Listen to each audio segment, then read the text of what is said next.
Thank you for joining us. I'm Jared Kelly, here with 12-term Congressman, 3-time presidential candidate Ron Paul, with an urgent warning he's sharing exclusively right here for all Americans who are watching this, regardless of political party. Dr. Paul, it's an honor to have you with us, sir. It's my pleasure, Jared.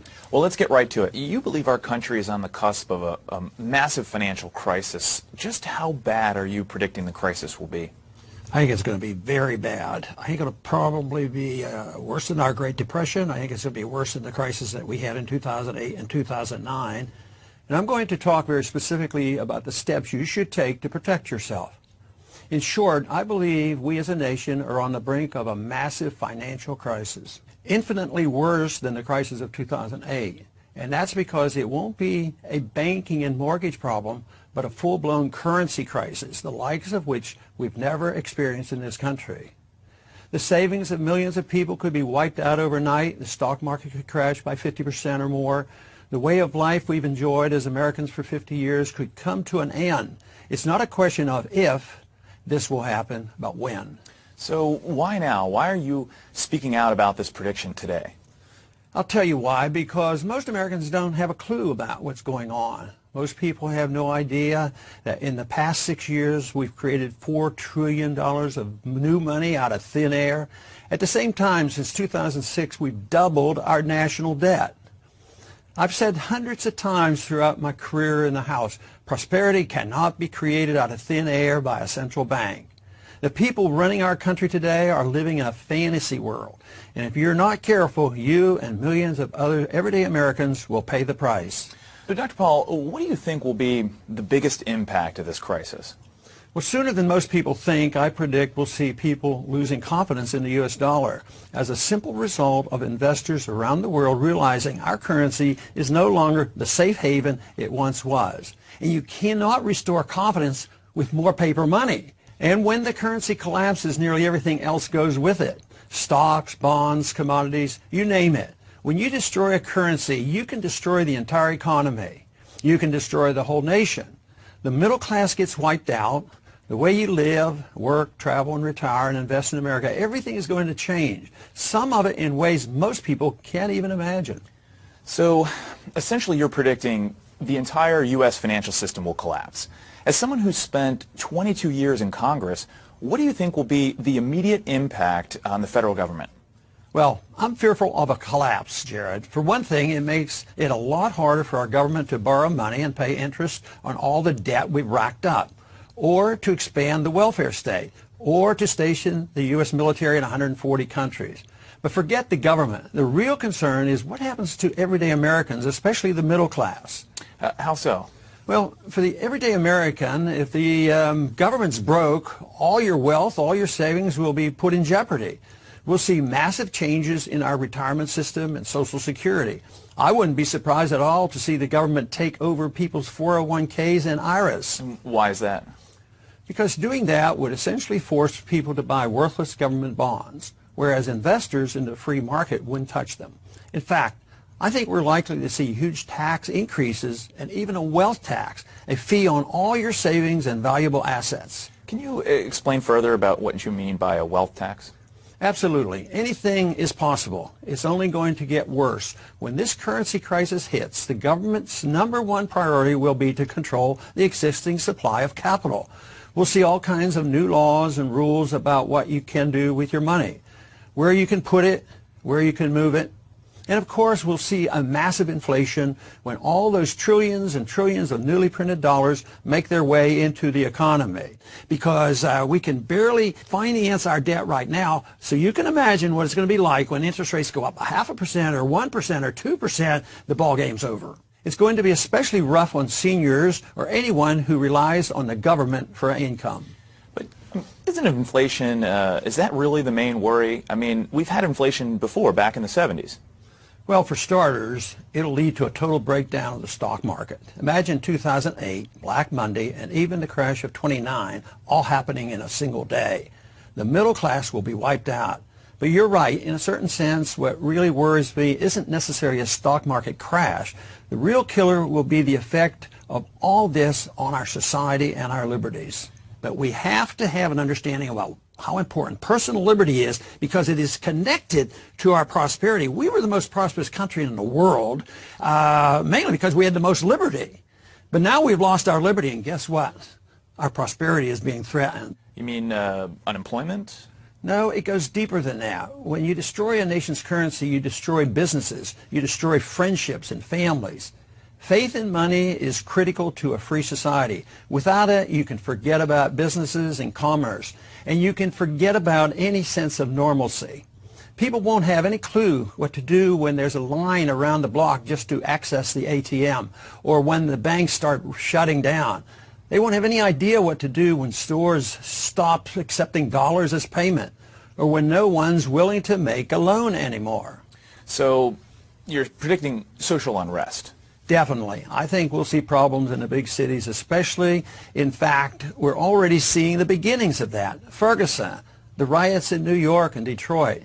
What it comes down to is that people are going to be very, very unhappy when they turn on the TV one morning and hear that their life savings is suddenly worth a fraction of its former value. If investors around the world lose confidence in the U.S. dollar, the prosperity we've enjoyed since World War II will essentially cease to exist. Our governments on both the federal and state level could temporarily shut down. Businesses will close their doors. The price of things like milk and bread could skyrocket. Government created this. How can you depend on the Federal Reserve to solve this problem when they are the culprit who brought about the bubble and brought about the crash? The U.S. dollar is built entirely on confidence. If that confidence dissolves, so does everything else. And that's the weakness of paper money. Right. You see, governments have the power to declare paper to be legal tender, but they do not have power to give that money value.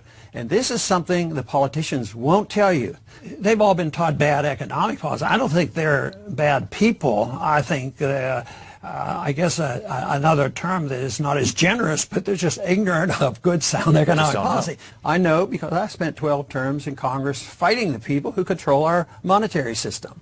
In fact, the threat of a currency crisis is what first drew you back into politics back in the 70s. When President Nixon took the U.S. dollar off the gold standard in 1971, you became a Republican candidate for Congress. You served on the House Banking Committee, where you blamed the Federal Reserve for inflation and railed against banking mismanagement as the cause of the savings and loan crisis.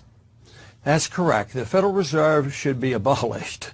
The average American doesn't have a clue just how dangerous and corrupt the Federal Reserve System really is. Today, we've essentially embarked on an out-of-control experiment with our currency, printing absurd amounts of money out of thin air and borrowing so much that we can never, ever hope to pay back our creditors. You realize it took our nation 216 years to rack up $8.5 trillion in debt, and then just 8 more years to double that amount. Well, let me ask you this. You served on the House Banking Committee, the Committee on Foreign Affairs, and you sponsored over 600 legislative bills. Why aren't you back on Capitol Hill trying to spread your message from a congressional office? Because I'm finished with Congress. For me, this has nothing to do with politics or fundraising. It's the biggest financial story of my life, which I've been tracking my entire career. And now that it's finally here on our doorstep, I just want to warn as many people as possible. The simple fact is, the more people who prepare themselves, the better off we're all going to be. The fewer people relying on the government to fix this problem, the stronger our country will turn out in the long run. Because believe me, the government won't be able to do a single thing about this crisis. Remember, they're the ones who caused it. And remember this too, by the time we see a full-blown currency crisis, it'll be too late for you to protect yourself. The government won't warn you or save you. And I say that as someone who's met with every U.S. president for the past 40 years and every Fed chairman. I remember I once rode alongside President Reagan on his helicopter Marine One. And the subject of what's happening to our money came up. And he told me, he said, Ron, no great nation that abandoned the gold standard has ever remained a great nation. I also confronted Alan Greenspan about this, and he told me he still stands by his original thesis, which was published decades ago. He wrote, in the absence of the gold standard, there is no way to protect savings from confiscation through inflation. There is no safe store of value. But you're through with Washington now. Yes, My years of fighting in Washington are over. I don't work in Congress anymore, and I'm not making any more runs for the presidency. And that's why today, all I can do is spread this public message right here, right now, for anyone who's watching, and explain exactly how I believe you should protect yourself and get prepared. In fact, you're recommending an entire blueprint of steps to get ready, correct? That's right. I think it's remarkably simple for most everyday Americans to prepare. Now, keep in mind, I don't think you need to open foreign bank accounts, and I don't think you need to flee the country. The fact is, there's still nowhere else on earth I'd rather live than right here. But the important thing to realize is that you have to take action now. You have to realize that your financial safety is in your own hands. You can't wait for Washington to fix these problems. Real monetary reform will only come after a major currency crisis hits. And for most Americans, that will be much, much too late. That'll be only after a catastrophic stock market crash, after the bankruptcy of dozens of financial institutions, and after many people's savings are completely wiped out. And you're convinced these problems can't be fixed by elected officials inside our government, right? I tried to change the policy myself from the inside for 22 years. Believe me, I tried. And my conclusion is that there's absolutely no hope for the Fed or the government to conduct responsible monetary policy. I've spent decades grappling with Fed officials in committee meetings and at luncheons and private discussions with Fed chairmen. The problem is that our government cares very little about the basic laws of economics. They have very little understanding about how a free market actually works. What do you mean by the basic laws of economics? I'm talking about the consequence of printing paper money with no regard whatsoever for the value of that money. You see, governments can fool people for a while by printing paper money, but in the end, it's inevitable that trust in the money will be lost. Without trust, paper money is nothing. Trust in the dollar is absolutely required for it to keep its status as a vehicle of economic exchange. And we're already starting to see that trust fall apart in billions of dollars worth of transactions with more than 10 countries around the world. For example, China is also beginning to trade directly with Germany, Brazil, Russia, Australia, Chile, India, and South Korea, all outside the U.S. dollar. Some politicians might say, what about all the positive changes and steps we've seen in the economy in recent years? I mean, the market's up 200% since 2009. Real estate prices have rebounded. At a glance, many people believe that America's back to normal. Don't believe it. The problem is, these politicians typically look in the wrong places for evidence. The Consumer Price Index, for example. You can't rely on a report like that because the numbers simply aren't believable. Whatever you might think about the market and the economy, whatever political party you affiliate with, you can't afford to ignore the possibility that things are not back to normal in America right now. But now what's going on in the world is the West is selling gold. The gold is leaving the United States and other places in Europe and going east. After all, can things really be normal when roughly 75% of Americans have been living paycheck to paycheck? Can things really be back to normal in America when the number of people on food stamps has doubled since 2008 and when half of all children born today will be on food stamps at some point in their life? Or when the too big to fail banks that got bailed out in 2008 are now 37% larger than they were back then? Can things really be normal when our country's money supply has increased by 400% since 2006, all just printed out of thin air? It's like something out of Weimar Germany or the last 20 years in Zimbabwe. Do you have an exact date when you believe this crisis is going to hit? No, no one can tell you exactly when this new crisis is coming. Not me, not anyone else. The point is simply that what's going on today certainly isn't normal. And it's guaranteed to end in disaster. People are going to lose a lot of money.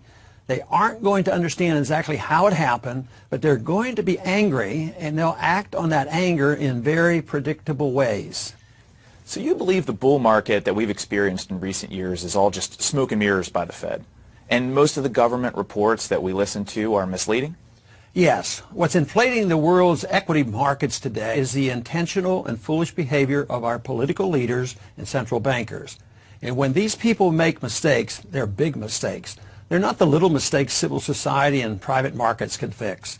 Like I said, America is not immune to the laws of basic economics, and we're not the first country who's tried printing massive amounts of money as a way of cleaning up a financial mess. It never works. Over the past 100 years, the type of debt crisis we're facing here in America has appeared in Germany and Russia, Austria, Brazil, Argentina, Chile, Poland, Japan, China, Greece, Ukraine, Italy, Ireland, Portugal, and Spain. And in every single case throughout human history, printing more money has never solved the problem, ever, and has always led to severe consequences for ordinary citizens who found themselves unprepared. But what about all the positive steps we've seen in the economy in recent years? I mean, isn't there a chance that a lot of these concerns just may not surface at all? I don't think it's a positive step when 52% of all American workers make less than $30,000 a year by one recent measure. Do you? And I definitely don't think it's a positive step when every single hour of every day the U.S. government spends about $200 million it doesn't have. It's precisely that sort of fiscal mismanagement that caused me to sever all ties with the Republican Party in 1987 and run for president the following year. Okay, well, let me ask you this. What'll set this whole thing off? I mean, where's the tipping point? The tipping point happens when people lose confidence in the U.S. dollar, and when that happens, interest rates will rise dramatically. And I believe it's going to happen sooner than most people think. Think about this. Every 2 months, the U.S. government borrows more money than the combined annual profits of the 100 biggest publicly traded companies in America. Does that sound sustainable to you? No, but at this point, it's completely normal for America, right? I mean, the world already knows we have this huge debt, so how is that new? America can't be a debtor forever. It can't be normal that we owe more government debt than any country in the history of the world.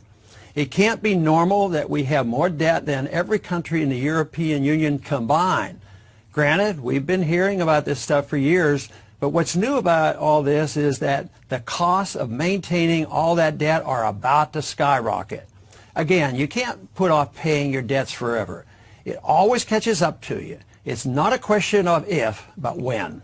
Yeah, but if paying... Wait a minute, hold on. Think of it like this. The Fed has manipulated interest rates 10 times since August 2007, from around 5% to between 0 and 0.25, okay? How can a rate of near 0% last forever? It can't. So ask yourself, what happens if the average real interest rate goes up? I'm not talking about skyrocketing rates of 10% or so, which aren't hard to imagine, but I'm talking about if rates just go up to normal. What if the rate ends up being just 4% annually? How does the government pay off all our debt? Do you realize that even if we paid it off over 30 years, a 4% would end up spending $58 trillion just to simply repay what we owe right now? If the rate ends up at 6%, we'd spend $102 trillion. How do we pull that off? Well, a lot of this stuff is just mismanagement by politicians, right? Isn't there a chance the rest of the world might, I don't know, cut Americans some slack and wait around for policy change? No, that's not how international credit works. 10 different countries have already signed deals to begin phasing out the U.S. dollar as the basis of trade. And you definitely can't wait for politicians to solve the problem. Our net public debt has more than doubled since 2006. This is years and years in the making. The politicians can't solve this problem. There's no chance they'll work this out. It's too late. As far as the world cutting America slack, you have to remember that the entire concept of money is based upon soundness, the promise of value. That's what money is all about. You've heard the expression, good faith. Sure. If we don't make a good faith attempt to pay back our debt, nobody will loan us any more money. And printing even more money makes the problem worse. And that's because the entire idea of honest money developed naturally to replace bartering so that farmers didn't have to walk around with a bag of potatoes anytime they wanted to buy something, right? Paper money is a promise that something of value is tied to it, like gold. We left the gold standard decades ago, so the U.S. dollar is only as good as the faith people have in it. And that confidence is already starting to crumble. Exactly. And when money can't be trusted, the price signals in the market all around the world can't be relied on anymore, which makes it harder and harder for people to exchange labor and capital internationally. The entire system breaks down as a result of the inevitable mistakes people make investing and saving their money. The scary thing is that many people in America, including many politicians in Washington, don't understand this because the U.S. dollar has dominated the financial world for more than 50 years. Okay, so to summarize, you believe all the trillions of dollars of new money being printed by the government will cause a massive devaluation of the dollar on a scale that we've never seen before. People could lose a bulk of their savings in a matter of hours, and most people will be completely surprised. For some people, the only warning you're going to get is me sitting here right now and talking to you. You won't hear about this on the news until it's already happened. And the government won't say a word. It would cause a panic. And yes, the crisis could arrive literally overnight, as it did in Great Britain in the 1970s. We're already seeing the warning signs. The Fed itself has announced that since 2003, the exchange value of the U.S. dollar has plummeted by as much as 20%. The IMF has proposed an entirely new world reserve currency system. Even Warren Buffett, a man who built his fortune on the strength of America, has moved something like 70% of his remaining government fixed income investments into foreign currencies. Now, Dr. Paul, you have a unique record in Congress. So you never voted for more debt. You tried to audit and even abolish the Federal Reserve, and you refused to vote for anything that didn't strictly adhere to the Constitution. Isn't there anything that monetary experts or fiscally minded politicians can do to stop this crisis from happening and prevent this tragedy before it's too late? Theoretically, maybe, but they won't do it for political reasons. No way. The actions of the Fed and the last two White House administrations have gone beyond anything I could have ever imagined or fought in Congress. It's too late. I fear there could be civil unrest, massive unemployment, a huge drop in stock prices, great destruction of wealth, the erosion of personal liberties, vicious capital controls, the suppression of privacy, authoritarian clampdowns, bank and brokerage closings on a massive scale, and ultimately a major crisis as the U.S. dollar is rejected for almost any non-paper alternative. And believe me, I'm not trying to scare you. At this point in my life, all I want is for Americans to wake up, pay attention, and realize the logical conclusion of what our government is doing today. The only question is, will you take the steps necessary to get ready?